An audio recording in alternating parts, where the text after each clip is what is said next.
Bartimaeus was blind to his condition, to his appearance, if you will. I mean, he knew he was blind, but he sat by a dusty roadside all day long.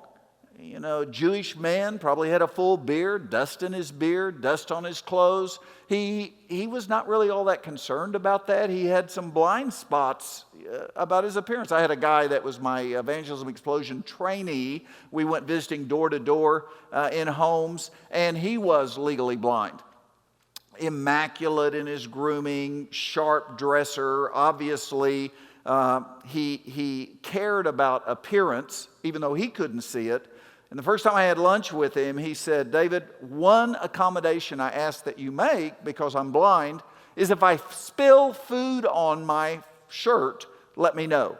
Because I'll go all day long with food on my shirt and never know it."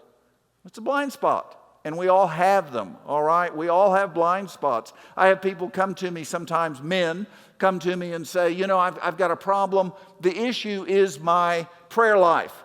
But as I begin to think through it, it's not their prayer life at all, it's their marriage. 1 Peter said, "Husbands, live with your wives with understanding that your prayers not be hindered." The presenting symptom may be prayers that don't go beyond the ceiling, but the real issue is a trouble at home. There people come to me and say, "I got financial problems." The problem oftentimes is contentment.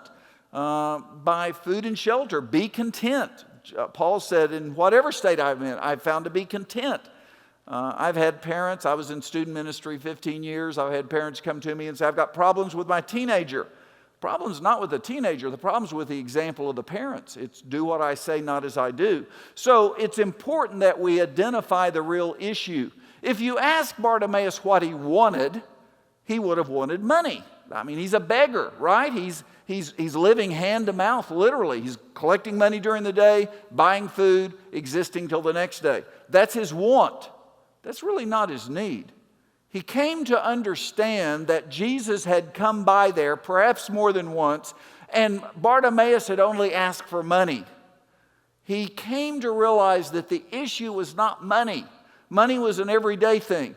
The issue was his sight, and the Messiah could restore sight. He was blind to his condition. He was blind to others.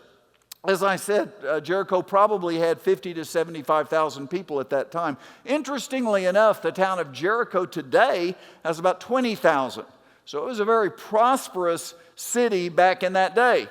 But in terms of Bartimaeus, he only cared about one person. He was blind to everybody else. But he was not blind to his need. And this is where Bartimaeus may have an advantage over many people that live in America today.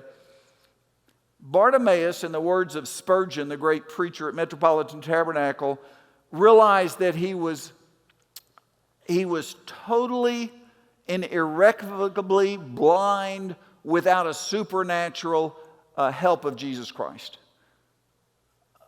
Many Americans today, in fact, many church members today, would say, "I can live just fine without Jesus.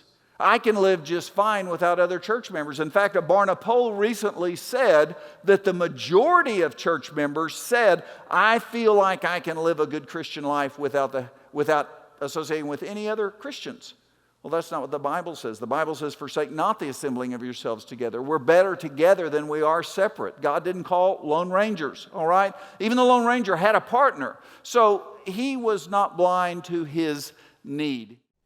Hey, thanks for watching. To find out more about Houston's First, you can subscribe to our channel or you can go to houstonsfirst.org.